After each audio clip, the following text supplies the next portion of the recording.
শেষ জামানায় কিন্তু মুমিন ব্যক্তিদের মধ্যে অনেক মুমিন ব্যক্তির স্বপ্ন কিন্তু সত্য হবে, এটাও এসেছে। মুমিন ব্যক্তির স্বপ্নও কিন্তু সত্য হবে।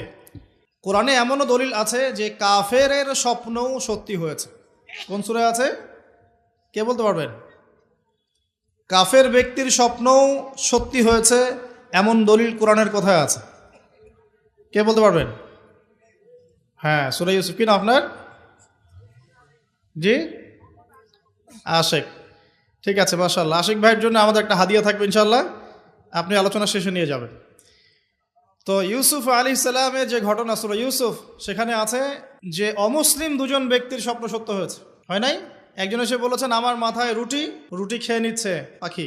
আরেকজন বলেছে আমার হাতে ছিল শরাব, এই শরাব আমি পান করাচ্ছি রাজাকে, বাদশাকে। ইউসুফ আলাইহিস সালাম বললেন যে পান করাচ্ছে বাদশাকে সে নাজাত পেয়ে যাবে জেল থেকে, আর যার মাথা থেকে রুটি খাওয়া হচ্ছে তাকে শুলদণ্ড দেওয়া হবে। ঘটনা সত্য ছিল তো?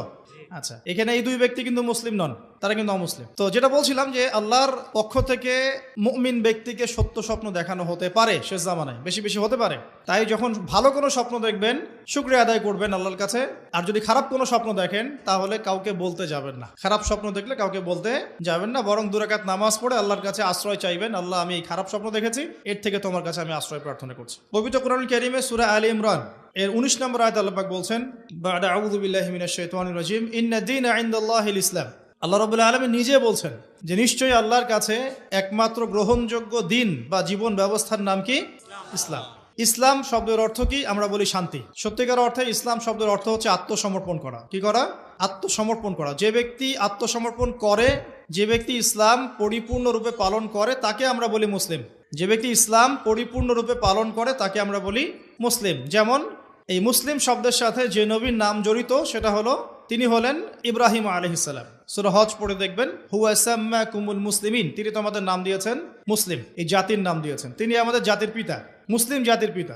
তো ইব্রাহিম আলাইহিস সালামের ব্যাপারে আল্লাহ পাক বলছেন, ইয ক্বালা লাহু রাব্বুহু আসলিম ক্বালা আসলামতু লিরাব্বিল আলামিন। যখনই আল্লাহ পাক ইব্রাহিমকে বলতেন আলাইহিস সালাম যে আত্মসমর্পণ করো, ইব্রাহিম আলাইহিস সালাম কোনো বিজ্ঞান যুক্তি দর্শন খুঁজতে যেতেন না। তিনি বলতেন আসলামতু লিরাব্বিল আলামিন, আমি বিশ্বজগতের প্রতিপালকের কাছে আত্মসমর্পণ করলাম। উদাহরণ দিচ্ছি, আল্লাহ রাব্বুল আলামিন ইব্রাহিম আলাইহিস সালামকে বলেছিলেন স্ত্রী এবং সন্তানকে জনমানব শূন্য কাবা ঘরের পাশে রেখে আসতে। ঠিক আছে, জানি তো আমরা।